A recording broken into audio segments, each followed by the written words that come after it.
Hello. So basically, what my name is Shashank, and we are going to talk about CSET reasoning. In today's topic, the today's topic is blood relation. We are going to talk about blood relation. Blood relation में मतलब किस type के question CSET में पहले आ चुके हैं. So we are going to discuss about all those questions and see what kind of questions we have gotten in the previous years of CSAT. तो देखते हैं पहला क्वेश्चन क्या कह रहा है. सो पहला क्वेश्चन ये कह रहा है consider the following including the question and statements. ठीक है, तो स्टेटमेंट गिवन है. सबसे पहले ये है कि A B C D E 5 लोग हैं एक फैमिली में. ठीक है, क्वेश्चन क्या है कि ई और बी का रिलेशन क्या है. अब हमें फिगर आउट क्या करना है, हमें फिगर आउट ये करना है कि कितने स्टेटमेंट यूज करके हम ई और बी का रिलेशन ड्रॉ कर सकते हैं. ये हमारा मेन क्वेश्चन है. ठीक है, अब देख लेते हैं. तो सबसे पहले स्टेटमेंट उठाते हैं जिसमें बी और ई के बारे में इंफॉर्मेशन गिवन है. सबसे पहले ये बोल रहा है ए और बी मैरिड कपल. तो जब भी हम सेम जनरेशन की बात करते हैं तो सेम जनरेशन में प्रेफर करते हैं हम एक ही लाइन में लिखे. ऊपर वाली जनरेशन को हम इसके ऊपर लिखते हैं, नीचे वाली जनरेशन को इसके नीचे लिखते हैं. उससे हमें जनरेशन का भी आइडिया रहता है. ठीक है, तो पहले वाले आंसर से ई और बी का कोई रिलेशन नहीं आ रहा है. ठीक है, दूसरा स्टेटमेंट देखते हैं. डी ई इज डी सन. जो ई है वो डी का सन है. सो ये डी हो गया, उसके नीचे ई आएगा. और यहाँ पे एक बात ध्यान रखिएगा कि जब भी आप ऐसे लिखें सो हमेशा जेंडर मेंशन करें उसमें बगल में, क्योंकि नाम के बेसिस पे हम जेंडर डिफाइन नहीं करते. तो अगर डी का सन है, sorry it's not E, it's E should be male. E is D son, तो ई जो है वो डी का बेटा है. तो डी का बेटा है, इसका मतलब डी माँ भी हो सकती है, बाप भी हो सकता है. तो डी का जेंडर डिफाइन नहीं है अभी तक. लेकिन ई क्या होगा, ई तो मेल ही होगा क्योंकि वो सन है. ठीक, अब D is the father of C. मतलब पहले स्टेटमेंट से आंसर नहीं आया, दूसरे से भी नहीं आया, तीसरा भी यूज करके देख ही लेते हैं. D is the father of C. ठीक है, सो डी जो है वो सी का फादर है. ठीक है, लेकिन इससे क्या पता चला, कुछ नहीं, डी भी मेल है. अगर सेकेंड स्टेटमेंट को देखा जाए तो डी मेल है क्योंकि डी सी का फादर है. लेकिन हमें इससे सी के जेंडर के बारे में कुछ भी नहीं पता. ठीक, मतलब पहले स्टेटमेंट से कुछ नहीं आ रहा है, दूसरे से कुछ नहीं आ रहा है, तीसरे से कुछ नहीं आ रहा है, तीनों को मिला के कुछ नहीं आ रहा है. चौथा भी ट्राई कर ही लेते हैं. चौथा देखते हैं, अगर चारों को मिला के कुछ आंसर आ जाएगा तो all four statements together are sufficient to answer आ जाएगा. अगर चारों को मिला के भी कुछ नहीं आता है तो आंसर अपना हो जाएगा ऑप्शन 4 कि चारों को मिला के भी अपना आंसर नहीं आ सकता, छोड़ देंगे. ठीक है, नाउ चौथा स्टेटमेंट निकालते हैं कि ए और सी सिस्टर्स हैं.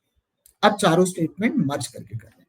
ए एंड सी सिस्टर्स हैं, तो सी फीमेल है, ए भी फीमेल है क्योंकि ये दोनों सिस्टर्स हैं. And A and B are married couples, इसका मतलब बी जो होगा वो मेल होगा, हस्बैंड होगा. ये अपने पास आ गया. ठीक है, सी की जो मदर है वो डी है, तो ए की मदर भी कौन होगी, डी ही होगी क्योंकि दोनों बहन है. ई जो है वो डी का सन है, इसका मतलब अपने पास जो ई होगा, ई इसका सन है. मतलब सी, ए और ई ये तीनों भाई बहन है. और जो बी है वो ए का हस्बैंड है. अब क्या पूछा है, ई और बी का रिलेशन क्या है. इसका मतलब ई जो है वो बी का साला होगा या बी जो है वो ई का जीजा होगा. तो अगर इंग्लिश में बात करें so E is brother in law of B and B is brother in law of E. So इसका मतलब हमारे पास दोनों के बीच का रिलेशन आ गया. What is the relation of E to B, the answer is brother in law. So answer of this question is going to be option C, कि चारों स्टेटमेंट को साथ में मिला के हम आंसर आराम से निकाल सकते हैं. लेकिन हम दो स्टेटमेंट्स या तीन स्टेटमेंट्स को यूज करके इसका आंसर हम नहीं निकाल सकते. ठीक है, now let's move on to the next question. देखते हैं क्या कह रहा है. P Q R S T and U, मतलब 6 लोग हैं. There are 6 members in a family. Okay, अगला स्टेटमेंट क्या है कि R is the spouse of Q. ठीक है, स्पाउस में कभी जेंडर नहीं पता चलता. स्पाउस का मतलब होता है कि पति पत्नी है. आर और क्यू जो है पति पत्नी है. पति कौन है नहीं पता, पत्नी कौन है नहीं पता. So R and Q these are spouses. ये पहला स्टेटमेंट है. U is the mother of T, तो यू जो है वो टी की मदर है. ठीक है, and S is the daughter of U. S जो है वो यू की डॉटर है. ठीक है, so U is the mother of T, S is the daughter of this, ठीक है, मतलब टी और एस सिबलिंग्स। सिबलिंग्स का मतलब ये हो सकता है कि दोनों बहनें, या हो सकता है टी भाई और एस बहन हो, ठीक है, कोई डेफिनेट आइडिया नहीं है, ठीक है। P is the daughter of T, sorry, P's daughter is T. अच्छा, पी की बेटी जो है वो टी है, ओके, सो टी भी फीमेल होगी, ठीक। अब पी की डॉटर है टी, तो इसका मतलब टी की माँ तो यू हो गई, तो पी कौन होना चाहिए, फादर होना चाहिए, इसका मतलब इट शुड बी मेल। अब पी और U are a couple, T and S are sisters, ठीक है। और क्वेश्चन ये बोल रहा है कि आर, आर का जो सन है वो पी है, ठीक है, आर का सन जो है वो पी है, तो इसका मतलब जो अरेंजमेंट बनेगा, R and Q are siblings, and R और क्यू का जेंडर नहीं पता अभी तक, लेकिन पी है, पी और U are couples, this is male, this is female, ठीक है। और जो टी और एस जो होंगे वो अपने दोनों सिस्टर्स हैं, तो अपने पास ये अरेंजमेंट आ गया, लेकिन अभी भी हमारे पास आर और क्यू का कोई भी जेंडर नहीं पता। क्वेश्चन ये पूछ रहा है कि which of the following is correct. Q is the grandmother of T, it can be grandmother, it can be grandfather, I don't know, so नहीं पता। Q is the grandmother of T, okay, mother father I don't know, ठीक है, नहीं होगा। R is the mother of P, again R और Q का gender हमें पता ही नहीं है, मतलब ये भी आंसर नहीं हो सकता। T is the grand daughter of Q, yes, क्योंकि हमें इसका जेंडर पता है, तो ये तो ग्रैंड डॉटर होगी, ये ग्रैंड फादर भी हो सकता है, ग्रैंड मदर भी हो सकता है, उससे कोई फर्क नहीं पड़ता, लेकिन जो टी होगी, T is definitely going to be granddaughter of Q and granddaughter of R, so answer of this question is going to be option D, ठीक। अगले क्वेश्चन पे चलते हैं, हम देखते हैं क्या है कि a family of two generations. अच्छा, तो यहाँ पे दो ही जनरेशन है, consisting 6 members P Q R S T and U, ठीक। अब यहाँ पे एक चीज गिवन है, that is there are 3 males, ठीक है, एंड 3 फीमेल्स, मतलब 6 में 3 मेल 3 फीमेल है, और जनरेशन दो ही है, तीसरी जनरेशन पॉसिबल नहीं है। And there are 2 married couples and 2 unmarried siblings. Siblings मतलब दो भाई बहन या दो बहनें या दो भाई, ऐसा गिवन है, और बाकी दो कपल है, मतलब husband wife and 2 siblings. U is P's daughter, U जो है वो पी की डॉटर है, so this is P, this is U, और डॉटर है तो इसका मतलब फीमेल है, ठीक है। सो अब यहाँ पे इसकी ये अपर जनरेशन हो गई, ये लोअर जनरेशन हो गई, और दो ही जनरेशन है, तो इसके ऊपर थर्ड जनरेशन की पॉसिबिलिटी नहीं है, मतलब इसके ऊपर वाली जनरेशन नहीं होगी, इसके नीचे वाली जनरेशन नहीं होगी, ये ध्यान रखना है। And Q is hours mother in law, ठीक है, क्यू जो है वो आर की मदर इन लॉ है, मतलब क्यू जो है वो फीमेल होगी, आर का हस्बैंड या वाइफ कोई होगा, उसकी जो माँ होगी वो आर की मदर इन लॉ होगी, सो इसका मतलब जो आर होना चाहिए वो इस जनरेशन में होना चाहिए, और क्यू जो होना चाहिए वो अपर जनरेशन में होना चाहिए। इसका मतलब I got P, I got Q, and I got one couple, this is male, this is female, ये अपने पास एक अपर जनरेशन का एक कपल आ गया।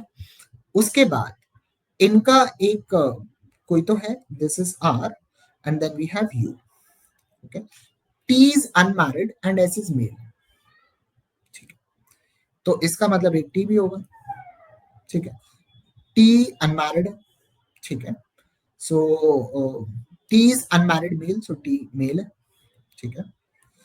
S is also a male, ठीक है, सो एस एक आदमी है, वो भी मेल है, and we know this is female, so I got 3 males, P, T and S, okay. So Q, U and R, these should be females, क्योंकि 3 mail 3 female given है हमको। अब जो आर है, आर फीमेल है, तो are जो होगी वो पी और क्यू की बहू होनी चाहिए, राइट, क्योंकि टी की पत्नी तो हो नहीं सकती, क्योंकि टी अनमैरिड है। इसका मतलब आर जो होगी वो एस की पत्नी होगी, and S is going to be son of P and Q, so I got one couple, two couple, 2 unmarried siblings, and 2 generations. सब कुछ सेट हो गया. Now what question is saying, R is U's husband, नहीं, R is S is wife, R S की पत्नी है, हाँ, आ गया answer. S is unmarried, definitely not, क्योंकि 2 अनमैरिड लोग चाहिए थे, एक यू है और एक टी है, सो नहीं हो सकता. None of the above definitely false है, क्योंकि ये अपना आंसर ऑप्शन बी सही है.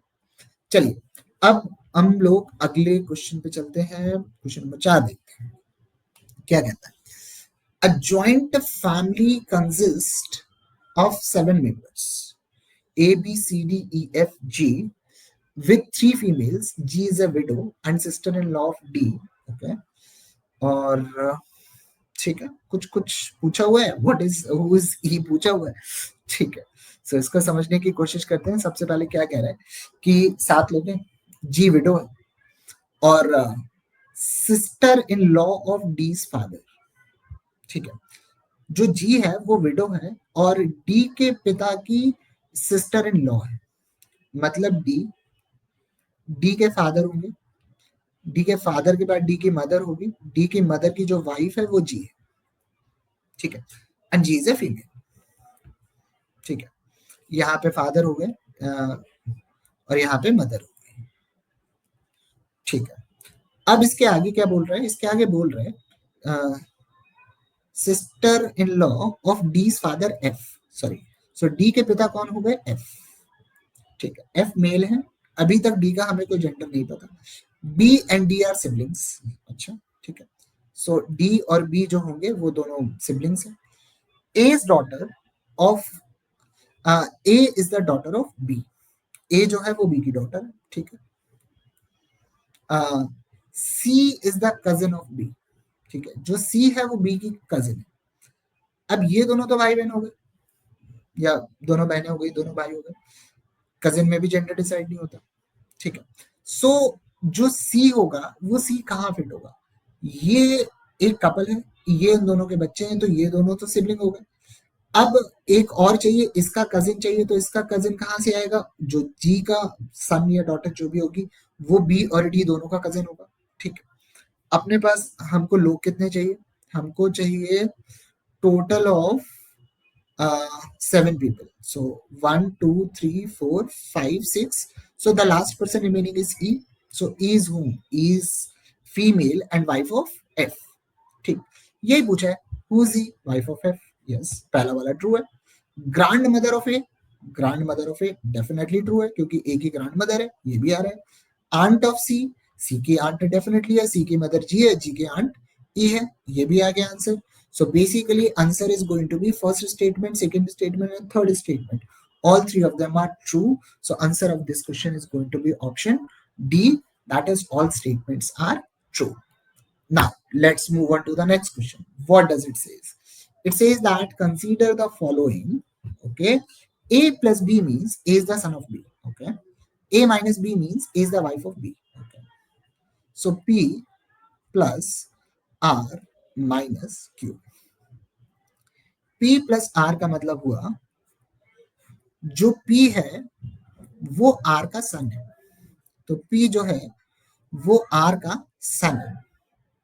ओके, मतलब अभी तक ये मेल है, R का जेंडर डिफाइंड नहीं है. A minus B means A is the wife of B. So R minus Q का मतलब हुआ R जो है वो Q की पत्नी है. सो R is female and Q is male. तो P कौन होगा, P Q का बेटा होगा, राइट. सो इसका मतलब क्या होगा, Q is the son of P, definitely not. Q is the wife of P, definitely not. Q is the father of P, yes. क्या Q P का फादर है, हाँ है, क्योंकि when we solve this we got the gender of Q as male. P is the son of R, it means P is also the son of Q. So answer of this question is going to be option C. So इस type के question का जो approach होगा वो यही होगा, directly लिख लीजिए, फिगर ड्रॉ कर लीजिए and you will get the answer. Now let's see what does it says. इसमें फॉलोइंग स्टेटमेंट्स गिवन है. ठीक है, पहला क्वेश्चन क्या कह रहा है, a man had a wife. ठीक है, एक आदमी है, उसकी पत्नी है. सो ए मैन एक्स है, उसकी वाइफ है, 2 सन है, S1 S2, 2 डॉटर हैं, D1 D2, Okay. Now, second statement is the daughters were invited into a feast. अच्छा, मतलब ये दोनों बच्चियों को एक पार्टी में बुलाया गया, दोनों चली गई, ठीक है. The male members of the family went out to take a part in a picnic. मतलब एक्स, S1, S2 और जो भी और दूसरे मेल मेंबर्स हैं वो लोग चले गए, ठीक है.